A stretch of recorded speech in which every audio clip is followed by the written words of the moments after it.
Good morning, ladies and gentlemen. Today is a special day, at least to the Chinese Society of the Anesthesiology, because it's the third time for us to come over and join the such a great meeting. So that means the beyond, so we can, whatever we can beyond such the step. So today we really welcome to all of you to join such a big event. I'm the Dr. Gary Wang from the Peking Union Medical College Hospital, and it's my great honor and privilege to stand here to opening such the academic meeting. I'm also honored to have my two colleagues, Dr. Zuo Mingzhang and Dr. Wang Zhongxin, as the moderator to chair the first session of this meeting. First of all, I would like to introduce our honored special guest, firstly, the president of the Chinese Medical Association, Dr. Yupei Zhao. Please join us to welcome.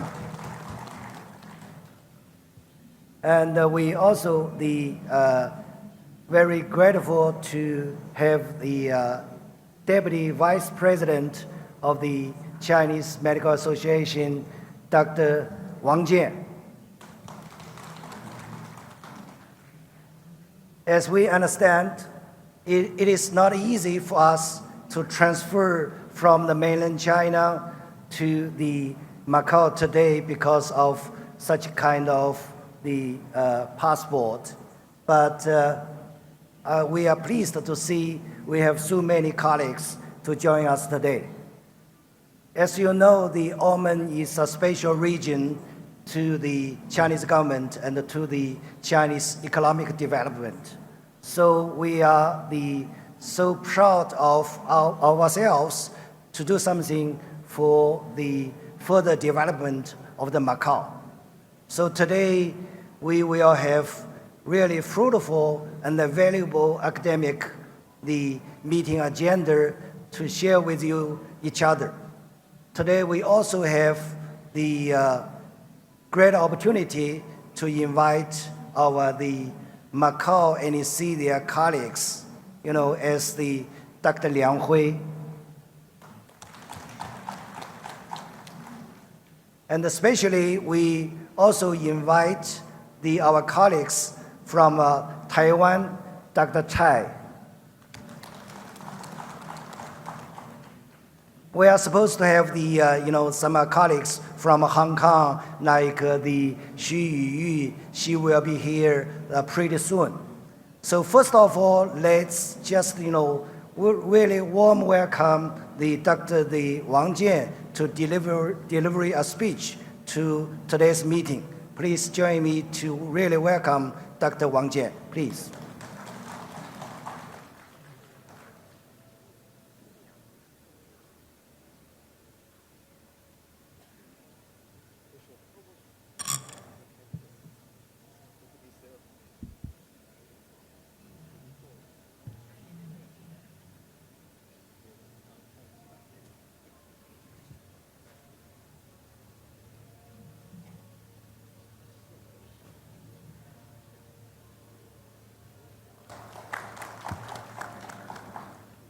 尊敬的赵玉佩院士、蔡明忠教授、于宇教授、黄宇光教授、于瑞峰教授、中华医学会麻醉分会的各位专家、各位代表，大家早上好！非常高兴今天在澳门与来自内地、澳门、香港、台湾的麻醉同道们欢聚一堂，共同开启第3届 Beyond 国际科技创新博览会麻醉与生命科学研讨会。第3届 Beyond 国际科技创新博览会是由澳门科技总会主办，商务部外贸发展局、国务院国资委规划局、工信部国际合作技术中心、环境部对外合作交流中心、中国国际科技交流中心、中国中小企业国际合作协会、中华医学会、中国电子信息产业发展研究院和中国电子商会共同合办。应主办方的邀请，中华医学会在2021年第1届就参加了这个盛会。去年呢，我们遴选了以麻醉学分会为优秀专科分会代表，首次在 Beyond 国际科技博览会上举办了一次成功的专题研讨会。因为疫情的影响，去年举办的会议是线上的会议。麻醉分会选派了7名知名的专家作为主持人，12位优秀的中青年专家讲者，围绕着麻醉与生命科学的主题做了精彩的学术演讲。根据大会的统计，总共超过了15000人观看了学术会议的直播。因为去年的成功，今年主办方再次邀请麻醉界的同仁一定要来澳门实地看看，因为去年在线上，所以今年的中华医学会应邀安排了麻醉学分会作为代表来澳门现场举办专题研讨会，同时邀请了澳门、香港、台湾的麻醉专家。我看到今天的日程同样精彩，4位知名主持，4名专家主持人，8位讨论嘉宾，12位专家讲者。讲座的题目涵盖了麻醉学科发展的最新进展。在此，我还要代表中华医学会感谢广东省医学会和广东省医学会麻醉分会。广东省医学会这次组织了来自大湾区的近80名代表来澳门参会，充分展示了中华医学会一贯秉承的学术创新引领学科发展的理念。最后再次感谢中华医学会麻醉分会的各位专家学者的全力支持，预祝第3届 Beyond 国际科技博览会麻醉与生命科学研讨会取得圆满的成功。谢谢大家。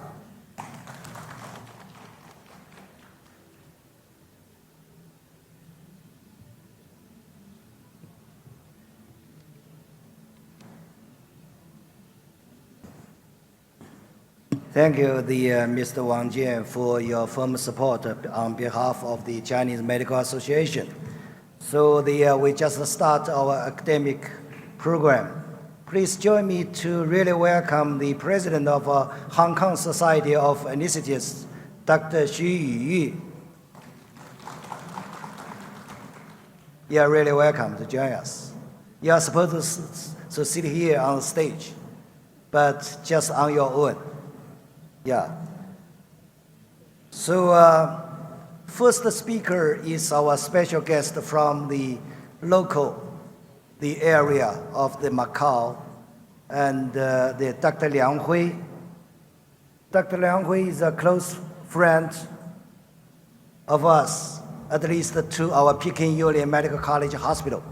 As you know, in past decade, we have strengthened our collaboration. We send our anesthesiologists one by one, year by year for long term.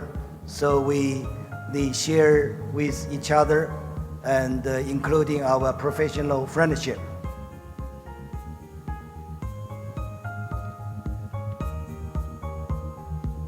At least I got to say something to introduce Dr. Liang Hui.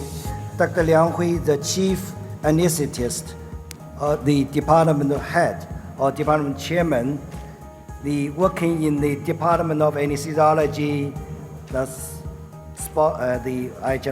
sending hospital, affiliated to the Health Bureau of the Macau, China. He is also the fellow of the Macau Academy of Medicine and the chairman of the specially order of the Macau Academy of Medicine. He is also the chairman of the Association of Anesthesiology of Macau. He is supposed to give a talk focused on the reflections on the development of the anesthesia in Macau, the past, present, and the future. Please join me to welcome the Dr. Liang Hui, please.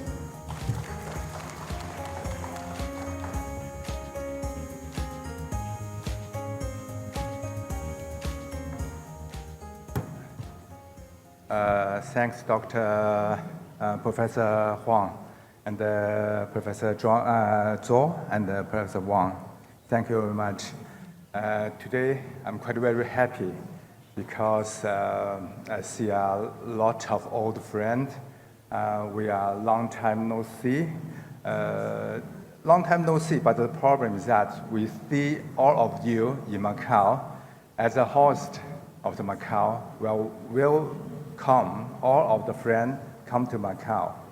As a speaker, I also want to thank Chinese Medical Association and the Chinese Anesthesia Society to give me a chance here to introduce some things about Macau.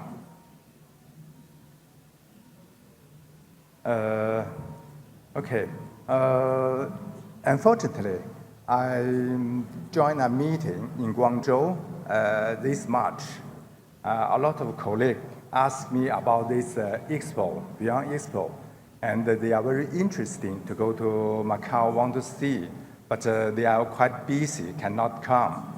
I just asked them if you have been Macau before, but they said, oh no, I have never. A lot of the friends, they said they never been Macau. And some of them come to Macau a few times. But when you ask them, Macau, what do you know about Macau? They just said, oh, Macau have a big hotel, shopping and eating something. Other things, they cannot say anything. So I just tell you a little things about Macau, only 3 minutes. 3 minutes or 5 minutes. Macau is a very small places, only have 33 square kilometer. Just like the idea, just like the Pudong Airport. Dr. Wang is here in Shanghai. Dr. Yufeng is here. Shanghai Airport. Pudong Airport is almost like, it's a little bigger than the Macau. But Macau is a small place. But we have a population is 680 something. It's not so much, but the density is very high, more than 20,000 per kilometer. That means it's the first one in the world. Just like Hong Kong also have a lot of people, but Hong Kong is only 1,000. Macau, we don't have the high-end technology. We don't have a huge factory to produce all of the things. But we have a very good GDP per capita. At the last year, we are the second one of the world. Just like this, you can see our product economic is quite good. Macau just have a short history. I mean, compare with country just like China and Greece, that's the country have 1,000 years history. Macau only have less than, as people know, only less than the 500. But UNESCO gave up heritage for more than 20 places. And in the 2005, they gave us the City of Heritage in the third one of the China. This is the list of our buildings, very famous buildings. So if you have time, you come to Macau, not only in the Venetian shopping mall and the gambling, we also have some place very, very beautiful. You can go at daytime and nighttime. This is the heritage of the Macau. This is the Chinese name. The health of the Macau is not so advantage as the world. Some people didn't know how about the Macau is very advantage in the medicine. We just have 3 major hospitals. The hospital total the bed is less than 2,000. Other is the health center, just the family doctor, and some is the private clinics. But our life expectancy in Macau, the top of the world. We can see this year, they have some statistics to say Macau, the average age should be arrived 85, or it's 85. That means I am less, I have more than 25 years to live. So Macau is a magic place, full of the contradictions. Macau is a place where you want to come again after you come. If you stay for a short time, you should be do not want to leave. You should be staying in Macau. Due to the limitation of the geography, Macau do not have the deep water spots.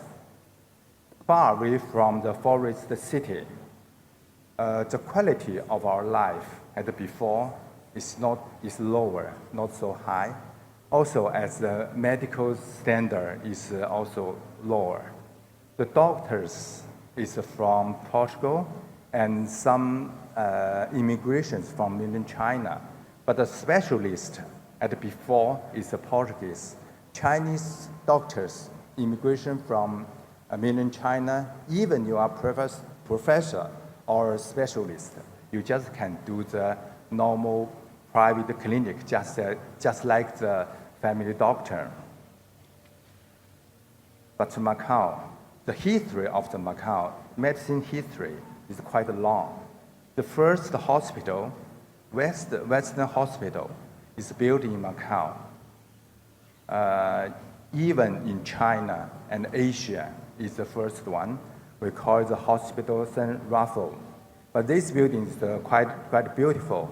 Now it's a general consulate of the Portugal in Hong Kong and Macau.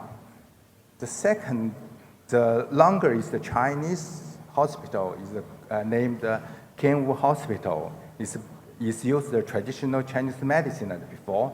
It's built in 1971.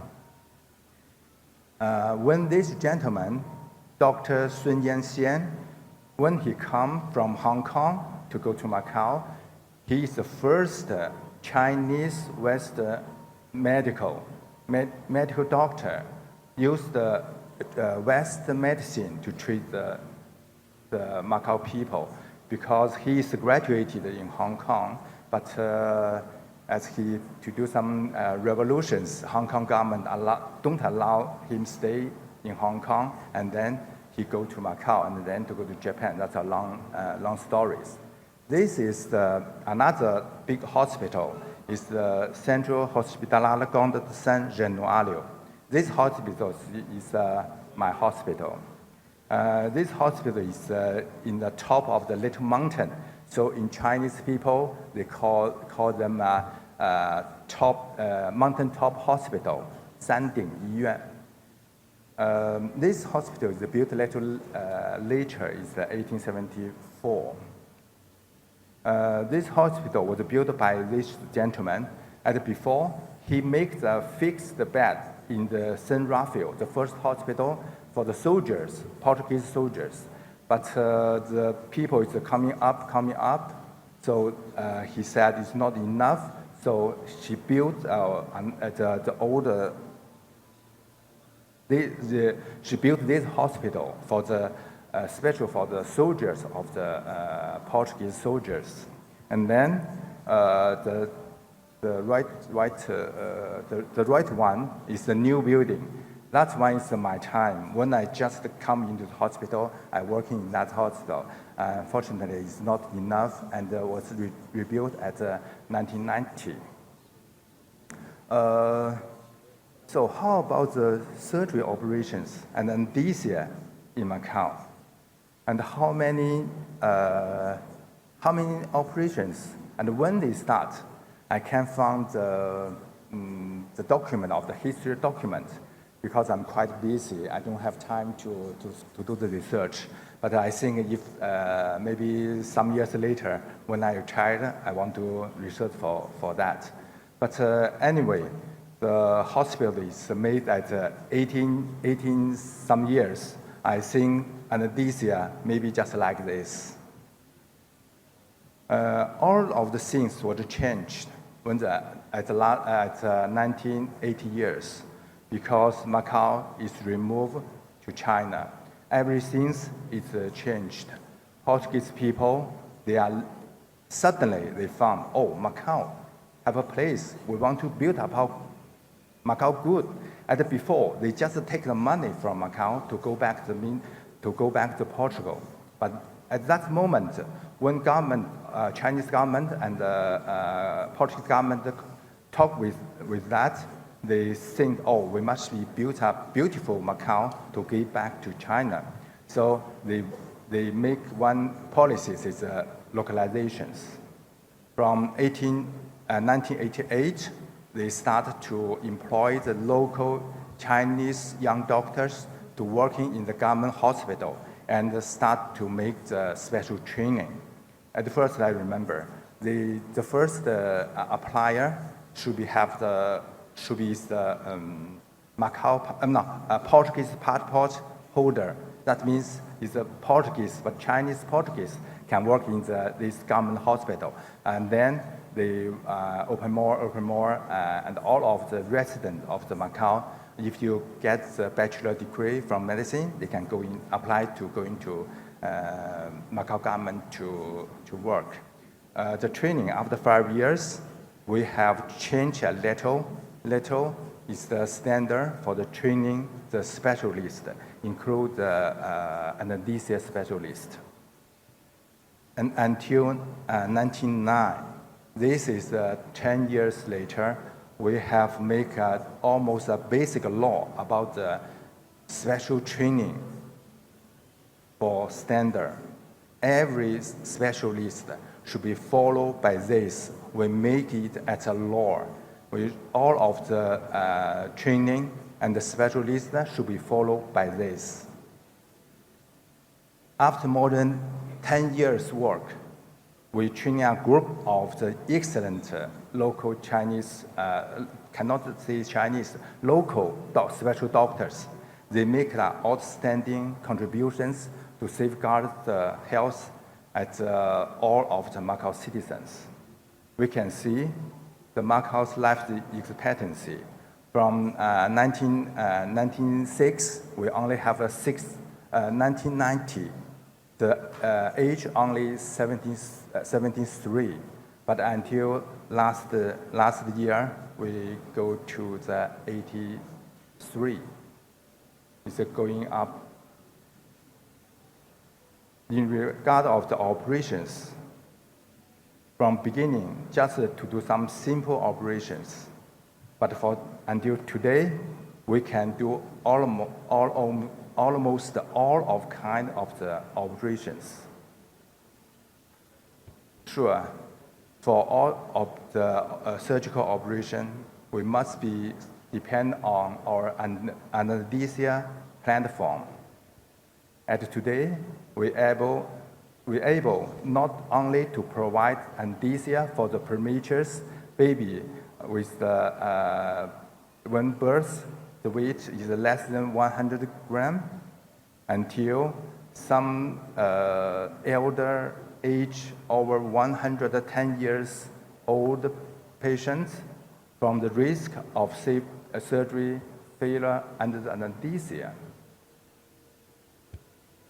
But we know in Macau we have exact limitation. The first, we don't have so many cases, but we have all kind of the disease, almost all can, because Macau is a special place. We have a lot of different people come from world, all over the world. So any kind of operation, the patients we can see. Also, Macau, we are training is followed only by a few people, so they maybe have a risk of the inbreeding. Also, we face, all of us face on the rapid increase of the medical knowledge. So at the 2014 until 18, we have changed. All of the training is going up to 6 years. And before, we follow by the UA standard. Some specialists only training for 3 years, you can become a specialist. Some of them is 5 years. For example, the surgeon should be training for 5 years. Some of them for lab, X-ray, only 3 years, but anesthesia is 5 years in the middle. We also ask the tutors and examiner come from outside. When our training is finished, take the final exam, we ask the tutors and examiner from outside. Minimum have a 1-3 come out, for example, from Hong Kong or from Portugal. And we continue send our young doctor trainers go outside to another country. For example, Hong Kong, Singapore, and Taiwan also, and Portugal. And these few years, we also send some trainer to the mainland China. And the academic of medicine, we are thinking about to build up. Also, we are focused on the cooperating in the regional near the Guangdong, Guangzhou. At 2018, our academic was built. We face on that problems. Our government have given a lot of out of the policy. The main problem is from economics, education, and health. In Macau, we have a highly simple industry, big problem. Another is education, nationalist education, national educations, and also circle of the medical training, special training is long. You can just see it because of the our economic only is the quite simple.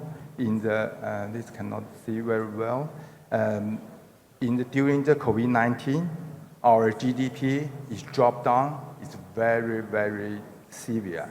You just can see this compare with mainland China, the last one, Taiwan and Hong Kong. All of you, some is increased and some is keep, but Macau is dropped down. To solve the problems, the central government and the Macau government also give us a lot of good policy to resolve the problems, just like the Great Bay Area, Hengqin, Guangdong, Macau, independent partner zone. Also, want to make Macau aims to build a world tourist and the leisure center. We should be get the high-ending tourist and leisure activity. People are coming from the Portuguese-speaking country and South Asia countries and regions. In Macau, we have some advantage. So software, hardware, for us is enough. We have good places. The leisure piece of life and the friendly society also have the multilingual language environment. Macau treatment, the Macau tourist should have the medical tourist. That is the big part of that. We normally call it the big health industry.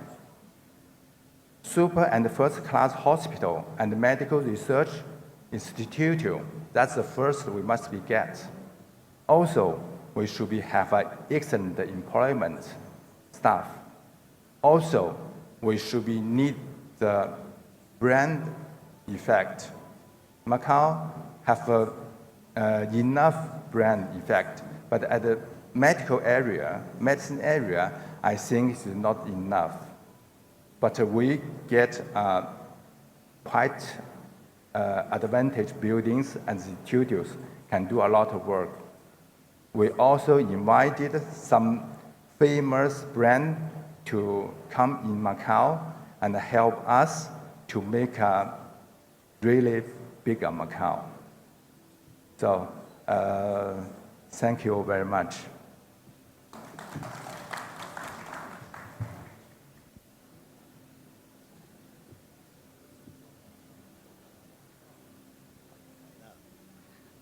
Thank you, Liang Hui, for your very interesting talk. It's also first time for me to learn the history of the anesthesia in Macau and the interesting stories about the Macau anesthesiology.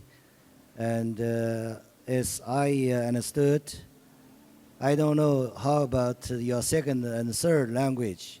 Dr. Liang Hui spent a couple years in Portugal, and he is supposed to give a talk also in Portugal rather than in English. So he is a language expert. He can speak Mandarin, Guangdonghua, and English, and Portugal. So it's an interesting talk at the beginning. So we were supposed to have the free discussion and a Q&A after the three speakers. So it's, we hope the Macau has the bright future, including the anesthesia development, because Dr. Zhao Yupei, we are initiating the brand new hospital in Macau. It's really a historical event. So I hope we have a bright future, at least, to our colleagues of the anesthesiologists. You see, right now they are working so hard. There are only 33 professional anesthetists in Macau.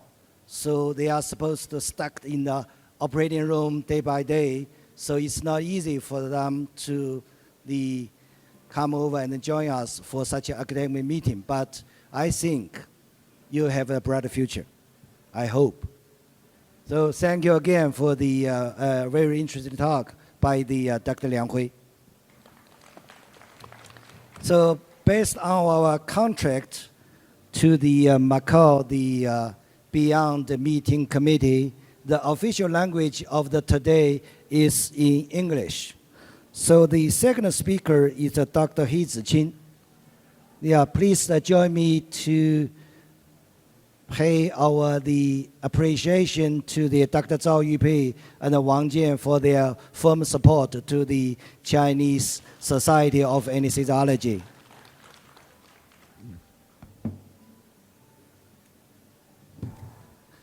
So the second speaker is Dr. He Ziqing. He Ziqing is the professor and the chairman and also the vice president of the third affiliated hospital of the Sun Yat-sen University.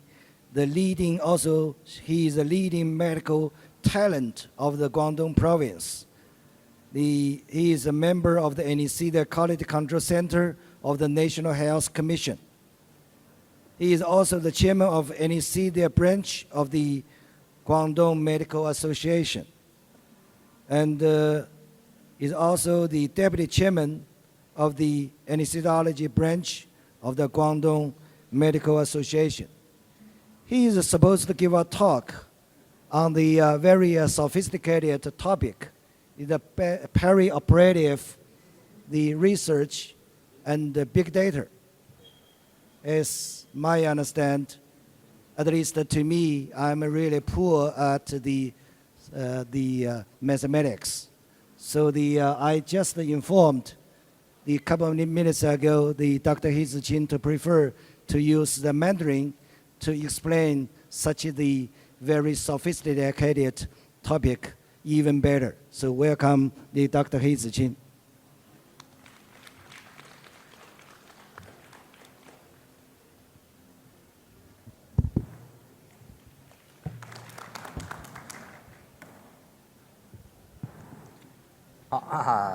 我就用中文了。尊敬的王伟光主委、左明章教授、王忠兴教授，尊敬的尤文芳教授、陈天龙教授，还有在座的各位专家、各位教授，大家上午好。今天呢，我跟大家分享的内容就是微数期专病数据库的建设以及应用。我将从以下4个方面呢，给大家进行分享。习近平总书记呢，在2021年中国科技大会上讲了，就强调了，就努力要成为一个世界的创新中心以及科技中心。特别是创新科技呢，从来没有像今天这样影响着人民的生活，影响人民的健康福祉。中国要发展，要强大，必须成为一个创新中心。习总书记，包括我们中国政府都高度重视创新和科学。中国呢已经成为一个创新型的国家，在2020年，根据15个创新指数的计算，中国在2020年呢已经进入创新型国家第14位，到2022年，中国呢已经进入第12位。什么叫大数据？大数据呢，从广义上来讲，首先一个通用的定义，大数据这种我们传统的一个数据形式，它不能进行分析的，已经就传统的我们做一些表格进行数据方面处理，它并不是大数据的范畴，而就是意味着了大数据怎么去做。从更广泛意义来讲呢，大数据就是应用学，就是来源广泛，形式多样。能够从中呢，数量是非常巨大的。通过这种形式对它去进行处理，能够产生一些新技术、新知识，能够产生一些新的价值，能够创造一个新的能力。这就是大数据传统的，就是说一个真正的定义。首先，大数据呢，它有哪几个方面的特点呢？就是容量是非常大的，生成速度是非常快的，形式呢是非常多样的，内容是非常富含的。所以说，通过这方面呢进行分析，就能够让我们产生更多的价值，能够进行更多的应用，也就是讲呢是真实的应用。大数据和人工智能呢，应该来讲呢，它们结合是非常紧密的。现在就是讲了，大家知道人工智能现在已经日的走入到我们生活之中来。在早期呢的人工智能呢，更多来讲呢，就是仅仅是呢模仿我们那些人的基本一些功能，就是好像这个冰山，它早期的人工智能，它仅仅是想着冰山是海面上的一些东西，而真正来讲，大数据呢，到目前来讲，它就是说冰山下里面的内容，它也能够进行展示。所以说，这个时候呢，到现在的人工智能，它已经应该来讲呢，它在原来的基础上呢，它能够自动的获取，它已经能够进行分析这样的情况。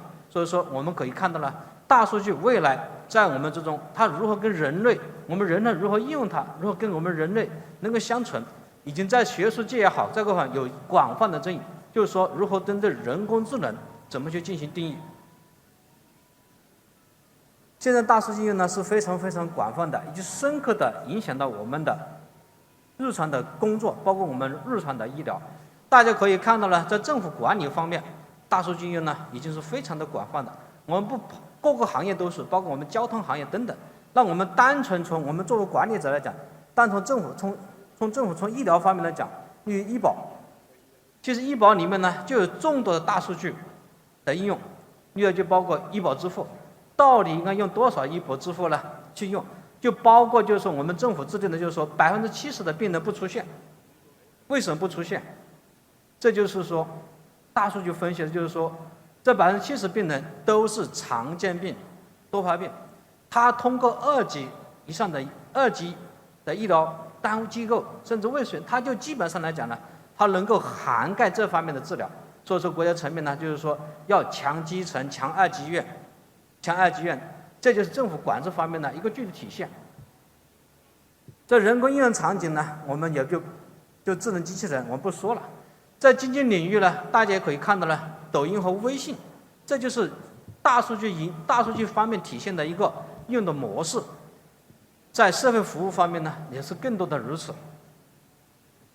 那我们看看呢，大数据呢，它是不是改变了我们医学方面的一些模式？我们可以看到了，大数据呢，已经能够做到医疗方面的网络的形成网络中心，同时呢，也能够进行了健康的智能管理。在我们国家可以看到了，大数据呢已经能够跨地域方面的一些应用，例如呢就是我们医保跨地域的应用，就是包括我们进行管理的时候，我们除了广州医保，还有异地医保如何去应用，这都是大数据方面的管理内容。还有呢，就各种健康的全民数据库，就包括我自己呢，也曾经在一个地方医院进行工作，也在地方医院呢进行工作，也管理了几年。国家层面呢非常重视全民慢病数据库的建设，投入大量的资金，将每个乡镇卫生院它所管辖的区域，将它的慢病病人呢全部进行资料方面的录入，其实它也就是为了进行跨地域方面的管理。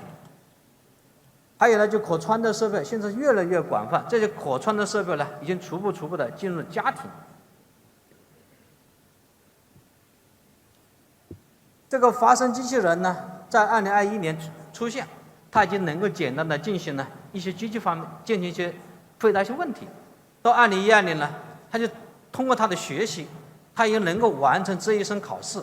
在2017年，它在一个会议上进行竞赛，它能够他在进行知识竞赛，他有70%，他的针对一个问题的诊断，他已经80%到90%的医生诊断是一致的，说明它的准确性呢是非常的高。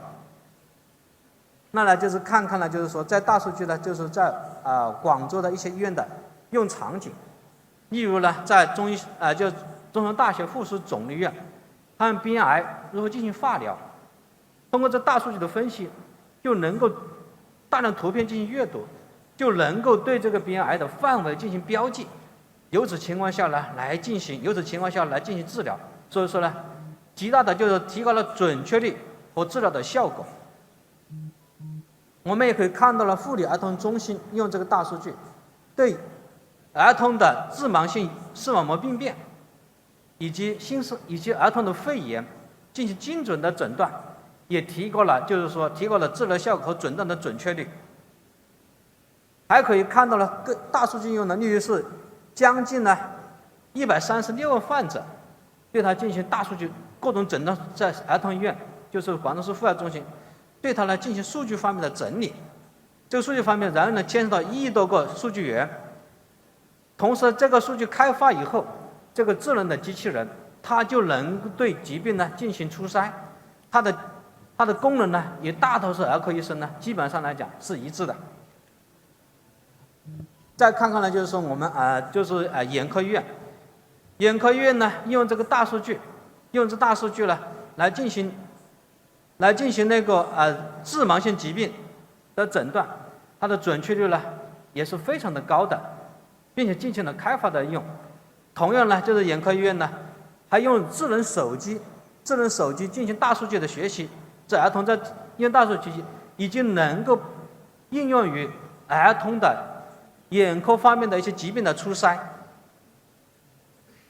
DRG 呢，这是在国内呢应用是非常广泛的，这里面呢也牵涉众多大数据的应用，就包括我呢参加了广州市医保，就是有关 DRG 如何去应用，这里面就是将它每年呢都将每个医院的医疗数据要上传在医保系统，它对它进行大数据分析以后呢，再去调整医保方面的定额。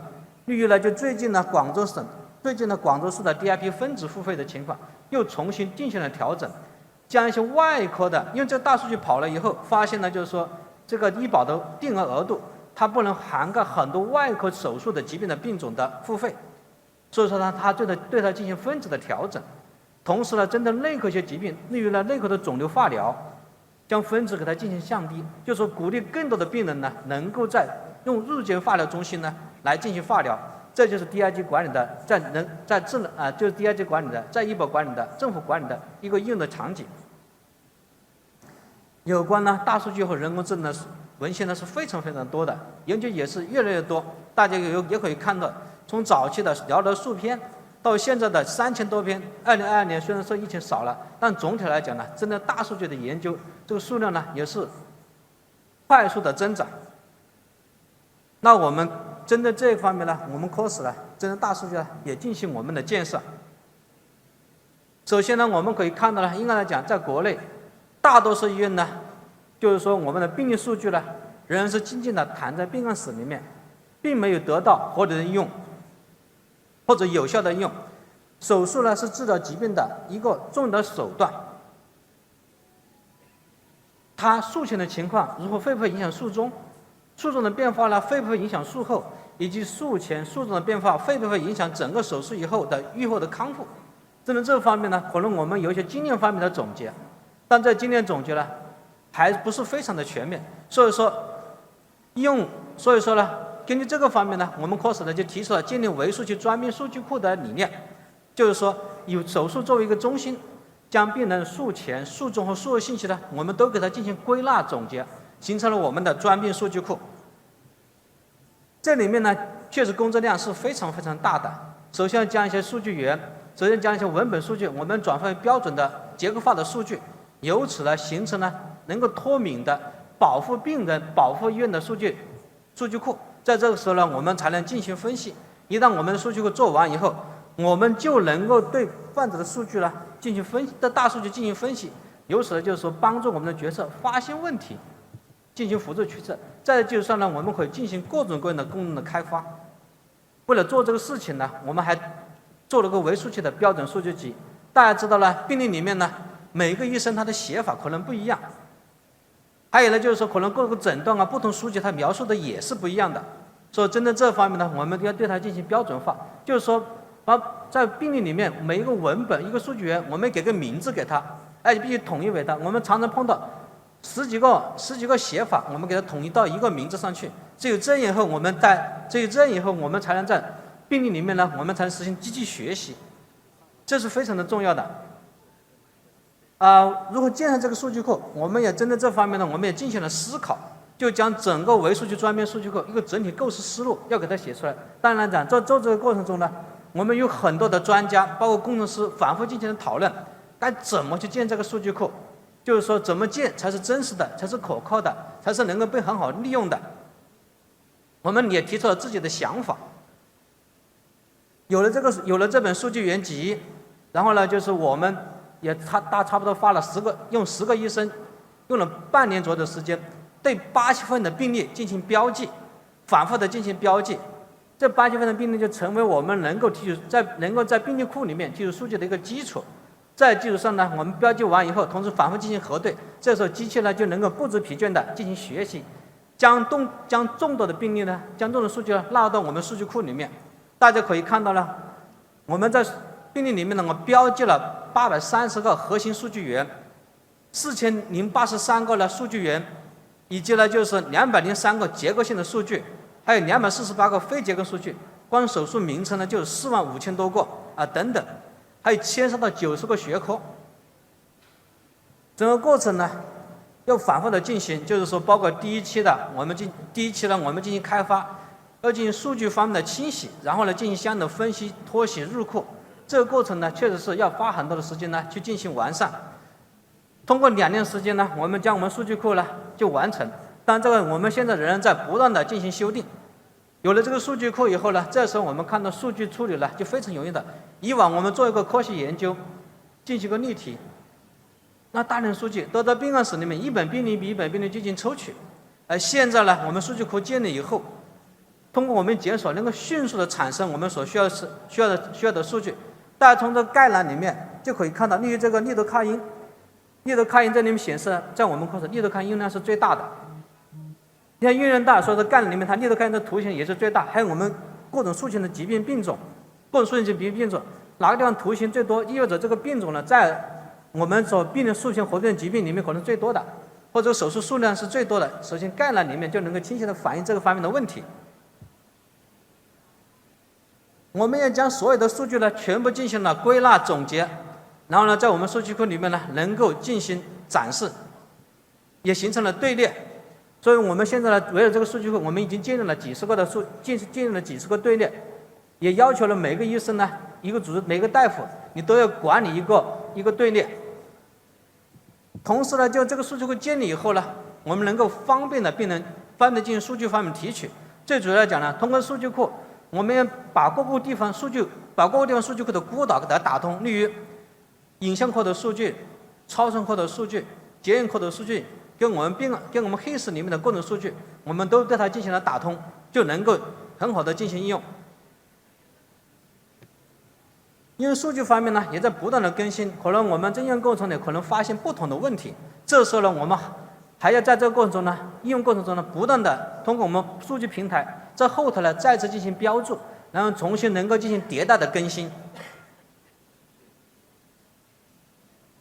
根据这方面以后呢，我们就能够对数据呢，我们数据箱的检索词就能够将相应病人箱的数据呢，能够进行导入，形成一个 PIF 表，能够利用我们来进行分析。最主要来讲呢，还是要统计数据来了以后，它到底有没有差异，科不科学合理。所以说，我们也将相应的统计软件呢，切入到我们的数据库里面，就能够方便我们的医生呢，直接进行统计，跟不同的方法来进行统计。当然来讲呢，进行科学研究呢，仅仅是其中的一个方面。最主要来讲呢，这个数据库的建设，我们还是用过。开始之前，我们建数据库的目的，我们之前想是进行科学研究，发现真实世界的规律。现在来讲呢，我们更多讲要利用这个数据库来进行质量方面的管理，来进行综合的评价，就包括每个术科它有出现多少并发症，我们每位麻醉大夫他进行麻醉的时候，我们进行分析他的并发症是不是比其他大夫他的并发症更多。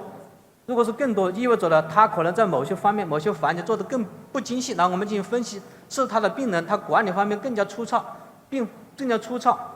还有术中的更不稳定，都可以针对这方面呢，一个作为科室整体评价，也可提醒各个科室的医生呢，分别去进行相应的处理，包括我们科室医生呢进行处理。我们也分析了，有的医生他的并发症是相对来讲，手术以后康复没这么快，是什么原因造成的？我们也可以分别对他进行提醒。最主要讲呢，形成数据库以后，我们还能形成主任驾驶窗，也能形成院长驾驶窗。分别主任驾驶窗是管理科室，院长驾驶窗呢是管理医院，就特别术科各个科室他们健身情况，我们要分别进行管理。那呢，有了这个数据库以后呢，我们怎么去应用的问题？以往呢，我们进行那个大数据分析，我们大夫呢，我们科室医生常常是不愿意去做这个事情的，因为他现在数据量太大。他去病案室去进行整理，结果发现呢非常辛苦，完成非常慢。有这个数据库以后，我们建设这个平台，变成我们科室医生呢非常愿意用这个数据库来去进行应用、进行研究。他只要有想法，过了医院伦理，他就能够开展这方面的研究，使研究工作呢更加的便捷。当然讲呢，这个数据库建设呢，我们确定课题，建立队列，核对数据，然后进行CR表，然后进行研究。当然来讲呢，给大家简单的介绍一下呢，我们做的成果。我们每年大概会有将近20个、30个的课题来进行研究。例如呢，就是 You have 2 minutes. 好的，例如呢就是这个比值，呢，我们能够预测了老年病人的术后的猝死的发生。同时呢，我们也应用这个研究了老年病人术后呢肺炎的发生，就是甲基强联松茸。我们证明这个甲基强联松茸呢，就是独立的危险因素。老年病人呢做髋关节手术并不适宜并不适合应用甲基强联松茸。同时呢，我们针对术后呢猝死呢，就老年病人猝死进行分析，包括数模模型、潮式模型，都能发现它的危险因素，找到最佳的预测模型，提醒了医生呢应该怎么去处理。同时呢，我们也预测了就是老年病人术后中风的情况，它的预测情况，找到了怎么情况下更容易发生中风，给相应的一些提前指引。同时呢，我们也尽量了老年肝脏移植病人呢术后肺炎的发生的情况，选择了最佳的预测模型，并且验证，并且外部的验证，确保我们模型呢更加的准确，以及预测的更加准确。还有包括进行肾损伤也是如此，确定模型，找出危险因素，同时进行外部验证，然后呢就是将这验证结果呢发布到网站，也供同行进行应用。还有很多相应的研究，就是说数据呢就能够使我们对科学研究呢，对数据对真实世界的发现呢能够更加的全面。针对这方面呢，还能够产生很多的科研成果，也能够通过它呢建立预警预测的模型。预警预测就能够让我们呢针对一种情况呢，如何去判断它未来可能发生什么事情。最后呢，我们就形成了就是说，就有数据库，又有知识库，还有预警系统，这样呢就能够实现产学研一体化的发展。谢谢大家。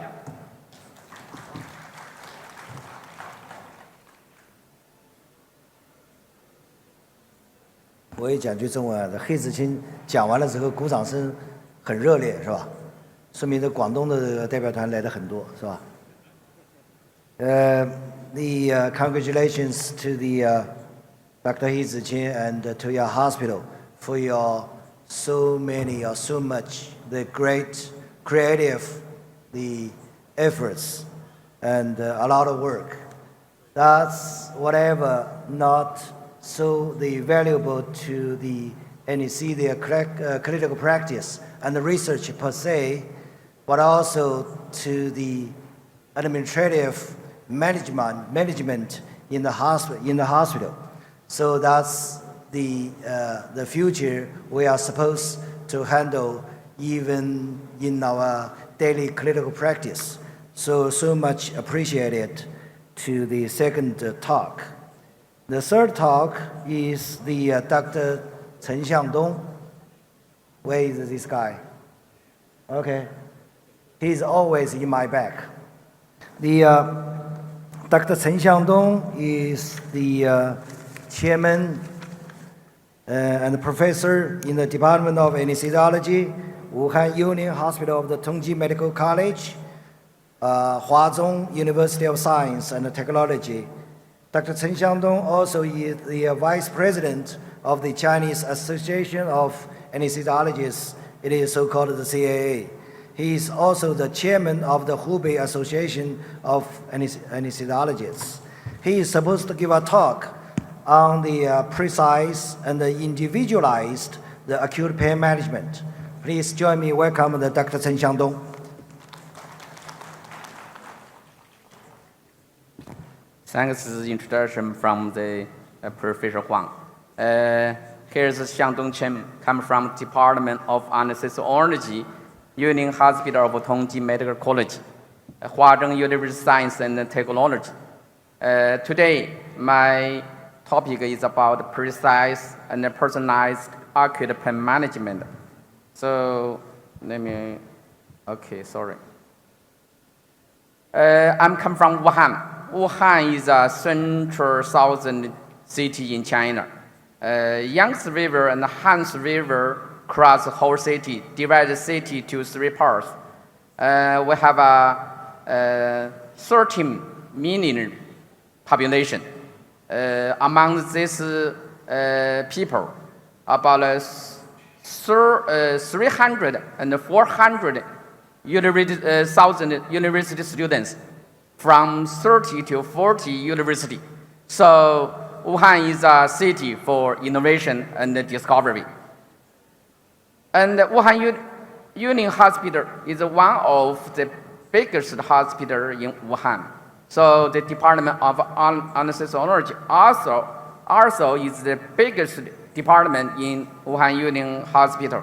So we have 140 operation room, and every day they have 600 operation surgery in our department. So we have about 400 anesthesiologists and about 300 to 400 nurses. So in our department, so it's a bigger department. For our clinical anesthesiologists, the acute pain is a very important job, treatment of acute pain. But actually, we didn't do a good job. For the so many different people, normally they know the clinical chronic pain, but for the acute pain, maybe they don't know too much. Also, maybe don't care too much, because the acute pain normally happen in the after surgery. Actually, the treatment of the chronic pain and the acute pain is different. They have using different technology, different drugs, and different methods. For the acute pain, even we work very hard, but we still need some treatment from the company, from the innovation, from so many kinds of medical drugs, medical equipment. So today is also is good chance for our introduce some program, some development of some technology, including the relative to the acute pain management. We know if we didn't treat the acute pain, the under-treatment of the acute pain can produce so many kind of adverse outcomes. So we work very hard to treat the acute pain, including we have a different policy and procedure. We have so many kind of operation preparation. We use different multimodal technology, but we still need more work. For the procedure, we know recently we have some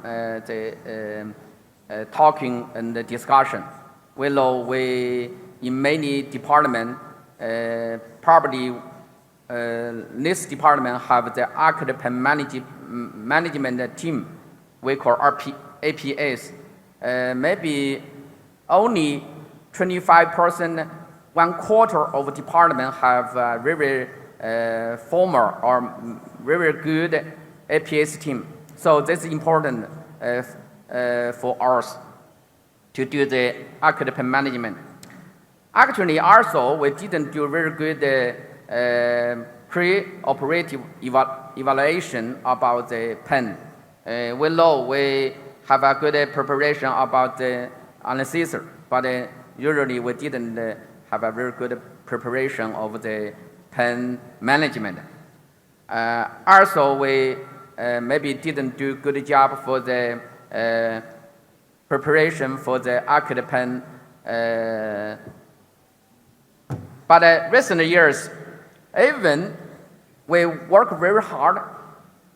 We have a very good technology, including some very good drugs. For example, I don't think that we're short of the pain drugs. We have too much, but we do not have very good drugs, including the opioid drugs. Also, we have a good technology. For example, the patient-controlled anesthesia, the technology is used in so many hospitals and departments. And also, recent years, the regional technology, especially the ultrasound-guided regional technology, is used in so many kind of hospitals, and especially younger doctors like to use this ultrasound-guided regional technology. But for the opioid drugs, there are so many problems. We know there are so many side effects, adverse outcomes. But recent years, we work with some company to develop some new drugs. For example, so many companies try to modify the function of the mu receptor and the kappa receptor, try to reduce the side effect. But I very interested in one technology. They make the opioid, block the opioid to go through the blood-brain barrier. So this technology can reduce the potency of these opioid drugs, but the side effects almost go through, also disappeared. Even so, it's a very good drug. Maybe in future, maybe we can. Right now, we're doing some clinical research. Also, patient-controlled anesthesia technology also is developed very fast. We now have electronic patient-controlled anesthesia. Also, there have some high-end technology involved in this kind of field. Third technology is about the regional anesthesia technology. Now we know the ultrasound guided technology is using in this field. If we use with long-term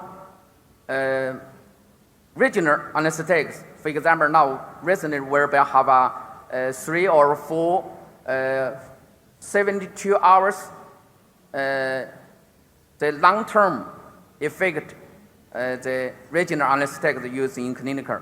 Maybe the regional anesthesia technology will be using very often. This is maybe we can look forward. And also they have some non-pharmacological analgesic strategy is in use in clinical, including some TENS technology and also acupuncture technology and also some psychology and interaction using our clinical. This core with Chinese Western interaction technology.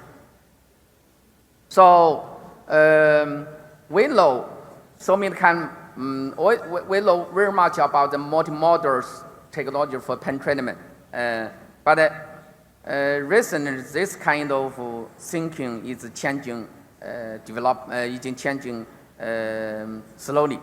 For example, the multimodal thinking, what kind of how we can call multimodal technology, maybe not just so many drugs using together. Also, for the individual precise technology for the pen treatment for different special patients, for example, the children, elderly patients, and also some critical patients, and some cognitive impairment patients. Maybe we didn't do a very good job. For the children patients, we are short of some drugs. Less drug can be used in children for the pen treatment, but we're thinking about this problem. For the elderly patients, we need to think about the side effects and some dose requirements. We need to think about this issue. For some critical patients and also some cognitive impairment patients, maybe we didn't do a good job.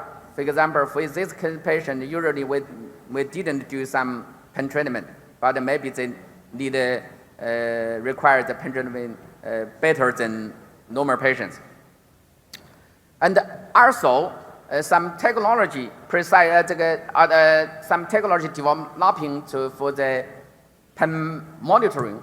During the surgery, during the anesthesia, actually we don't know how we can treat the pen. So recently there's some technology developing. For example, it's a cardiovascular and also nociception and also some surgical place, some technology developing by so many countries. In China, also there's some doctor and some researcher try to developing some new pen monitoring equipment, but till now we didn't see very good methods, very good monitoring. We are also working together with company to do this job. Finally, important issue about the genetic and the pen, because the pen is very related to the genetic. We know normally people maybe we have a different pen sensitivity, but in clinical we think about this, or maybe we didn't use this information. For example, voltage gating channel is very important for the pen sensitivity. Recently, there's some drug development is related to the voltage gating channel. For example, sodium channel, calcium channel. We're try to find some new drugs for this for the patient. And also, neurotransmitter is also developing for the pain relief drugs. We know the genetics and the pharmacokinetics of the analgesia is also important. For example, so many kind of opiate drugs, they can change by the genetic factors.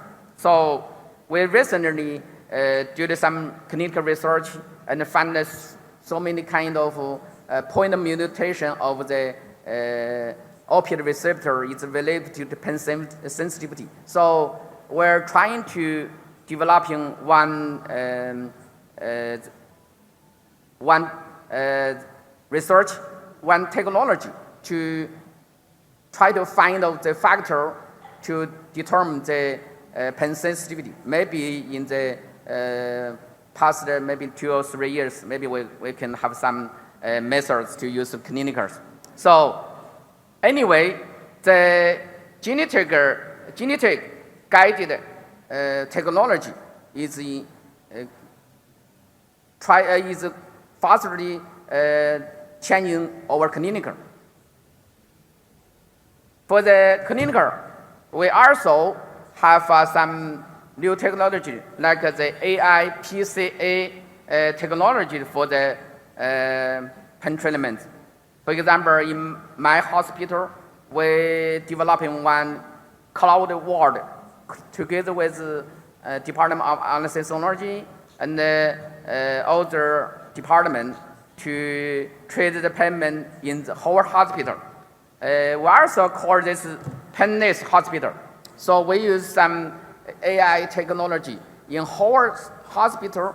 We establish a system to find the patient have a pain problem, and maybe we can go to treat this kind of patients. But of course, we need some policy, especially for some income. So we're trying to do this work. Thanks everyone.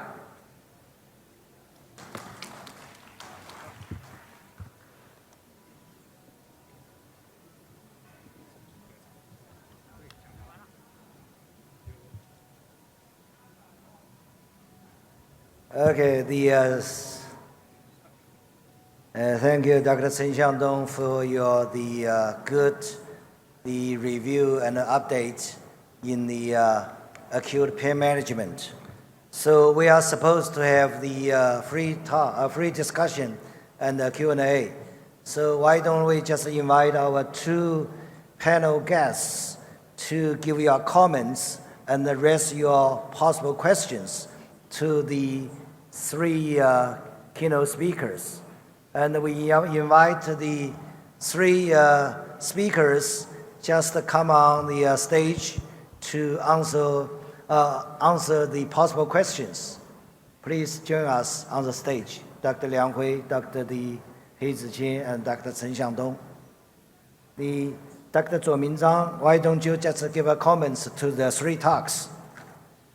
Okay, thank you, Professor Huang, for your kind introduction and the invitation. Honestly, in this session, I learned a lot. It's my great honor to give some comments for the 3 professors. First of all, thank 3 professors for their interesting, wonderful, and excellent presentation. Professor Liang's introduction, which enables us in Macau to have a deeper understanding of Macau. Professor Liang's lecture let me have 3 deep impressions, 3 comments.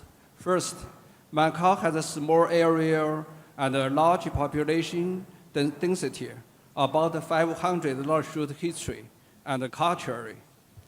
With many ancient buildings and world historic and cultural heritage, and is an international society with multiple races, cultures, and languages. Secondly, especially after Macau's return to motherland, China, in 1980s, the economy, culture, and health of Macau have achieved great development. The average life expectancy of Macau is 84 years old. which ranks among the top in the world. The third, in the future, in addition to cooperation with Guangdong and Hong Kong, Macau can also have in-depth cooperation with mainland China, some medical institutions, medical devices, and pharmaceutical companies. Macau will develop into the best city for tourism layer, and anesthesiology will play a great role. We wish the future of Macau and the future of anesthesiology in Macau will be better and better. The second professor, He Ziqing, he let us know about big data, and its value, and how to obtain and build and store big data, and make us fully use of it in order to obtain relevant medical evidence and change and guide our clinical practice, such as design and collection of orange data, how to use software to collect the data, how to store and use and analyze. In future, there should be a lot of technology companies engaged in this work, because China has a large patient population. There are a lot of medical institutions. The demand for the big data collection and analysis is too much. There's technology companies and industries will make great achievement. The third professor, Chen Xiangdong, gave us how to do the individualized and accurate patient management. It's an issue of great interest to all our anesthesiologists. It is also the issue that we are currently facing opportunities and challenges.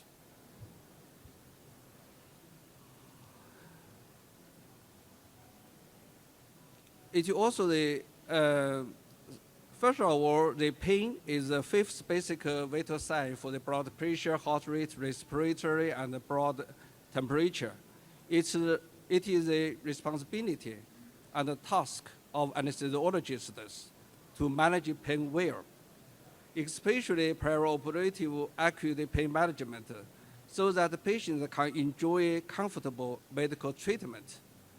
Second, in the pain management, it's very important for anesthesiologists to conduct preoperative assessment, preoperative education, formulation of analgesic plans, and the implementation of the intraoperative and postoperative pain assessment and management.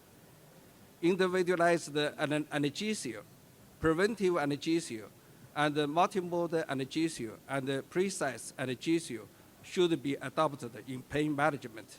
In future, an acute pain management service group should be set up to realize information networking by collecting subjective and more objective indicators for pain assessment. We can treat pain in real time and truly realize painless surgery and finally realize painless hospital, so that more patients can enjoy safe, comfortable, and rapid recovery medical service. Therefore, around pain management, there is a lot of work to do, such as pain mechanism research, analgesic drug research, ultrasound equipment and pain monitoring instruments, pain treatment instruments, pain management information, and real-time remote management, which is full of opportunities and challenges. That's my comment. Thank you. Thank you. The good comments by the Dr. Zhou Minzhang and Dr. Wang Zongxing. Why don't you just raise each question to one of them? Just save our times. Okay. Entirely agree with Professor Zhou. And may I have 3 questions for dear professors? And the first question is for dear Professor Liang Hui, as the forefront of the intersection of Chinese and Western cultures, which is full of contradictions, as you just said. What are the advantages and disadvantages of standardized training for resident doctors in Macau? And what are your improvement measures in the future?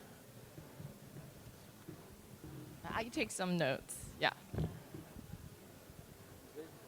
Can you repeat the question? Yeah, as the forefront of the intersection of Chinese and Western cultures of Macau, as you just said. So what are the advantages and disadvantages of standardized training for resident doctors in Macau? And what's your measures in the future? I think these questions, we are doing that job for, we do that job for more than 10 or 30 years ago. We also mix together all of the different cultures and the different style of the training together. We just want to look one of the best way for Macau, for the younger resident to get the training. So you just can see our training is different, is going up. At first, our anesthesia doctor training only 3 years, just because of the policy and because of the need. Yeah. We just a short time to, we need a lot of amount of the anesthesia to going up because the Portuguese people thinking the anesthesia platform is very important. If you have enough anesthesia numbers, you can get a good service in the hospital. So they just want us to do very short time. But after that period, maybe we have not enough, but have some of them. So we must be change the standards with I think the world standards, just like Hong Kong, Singapore, Taiwan, or even mainland China. We must be make a balance. Which one is the best? So we change to 3 years, 3 years to 6 years, and then we're going up to make up the academic medicine academic, and follow up by the standards with all other specialists. Okay, it's the standards. Yeah, okay. Thank you, Professor Liang Hui. Thank you so much. And my second question is for dear Professor Hei Ziqing. In the process of big data research, how to balance the vitality and innovativeness of clinical research and the protection of human genetic information. As a vice president of your hospital, what's the key measures about this problem, dear Professor? 好的我用中文回答吧。第一个呢，就是建数据，肯定前景是非常的广泛的，因为它是反映了真实世界的改变，这也是我们之前没有进行任何修饰的这些方面的一些来源。所以说呢，它能够反映真实的世界。当然就是安全，这肯定是非常的重要。 因为数据里面呢包含着众多遗传学方面的数据，针对这方面，我们在进行数据库建设的时候，就充分考虑这方面问题。因为举个例子来讲，就是这个疾病谱的发生情况，因为它这些东西，如果是说我们，这是第一个方面。第二个呢，就是说每个医院它这里面本身也有很多的信息，就是说，第三个呢，就是患者他本身他也有非常强烈的一个自我的保护的那个情况，所以他。 如果是这些数据不进行处理，它就是不安全的。所以为什么就是说各个医院呢，他都不愿意对数据呢来去进行分享？就好像天龙要我的数据，所以说他问我要的时候，天龙就我都进行思考的。所以说，针对因为这些数据呢反映了就是说一个医院的真实情况，同时呢就是针对每个家庭每个患者来讲，就反映他本身这个家庭患者的一些情况。 再就是进行这种再就是甚至呢，就是当一个区域的时候，就反映这个区域的整体的变化情况，这都是一些安全性的东西。所以说，还有遗传性还有遗传方面的一些方面的问题。所以针对这些情况呢，我们都要进行数据方面的脱敏的。所以说安全方面就必须考虑。第三个就是如何做的问题。针对我们呢，就针对这块呢，我们也就是跟我们的安全管理部门，跟安全管理部门，还有跟我们院呢进行了反复的沟通，就是说我们建自己的专门数据库，哪些东西我们能提取，哪些东西不能提取，这就包括跟信息科也进行沟通，跟数据库也进行沟通，还有的就是说甚至我们也咨询了，就是说我们国家的安全部门，就是国家安全部门，就针对这方面呢，我们针对这方面呢，就是要进行数据方面呢，要进行严格的脱敏，就是说将有可能导致安全方面的问题的数据呢，安全方面的信息呢，都要给它进行脱敏进行处理，然后呢，最后呢就形成一个我们能够应用的一个数据数据库的形式。这样情况呢，就是能够利用我们呢，第一个能够储存，一个能够抽取、储存、提取、应用，最后才能形成科学研究这样的情况。谢谢。Thank you. As a researcher, we are so eager for the data from hospitals, so we hope more and more anesthesiologists will become directors of the hospital. Okay. My third question is for dear Professor Chen Xiangdong. As the precision and safety of modern analgesic, as you just introduced, the boundaries of post-operative acute pain management get more and more blurred than before. So the works of anesthesiologists are gradually replaced by ward doctors and AIPCA now.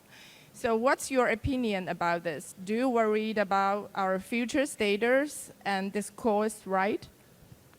No, I don't worry about that. Actually, we think we have to involve that.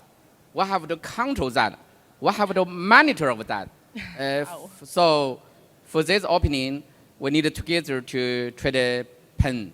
The pain treatment is a job for us, for you, for everyone. For example, if you are governor of the healthcare, maybe you can give some policy. For example, give some policy for pain treatment. We do not have too many nurses, maybe too many doctors. We need some special treatment, special policy. But if you are a company, for example, if you are a drug company, maybe we can together to develop some new drugs. If you are some equipment company, maybe we can together develop some high-end technology to treatment pain treatment. So even you develop some AI, international intelligent, some high-end technology, so we can work together. We don't think these are bad things. This is very, very good and very future. This is our future. Thank you. Okay. Of course, we should have confidence of ourselves. Okay. Dear Professor Huang. Okay. So we just finished the first session right on time, so I'm not supposed to say anything more. So thank you again for our 3 keynote speakers and our 2 panel guests for the very successful first session of the meeting. Thank you very much. Thank you.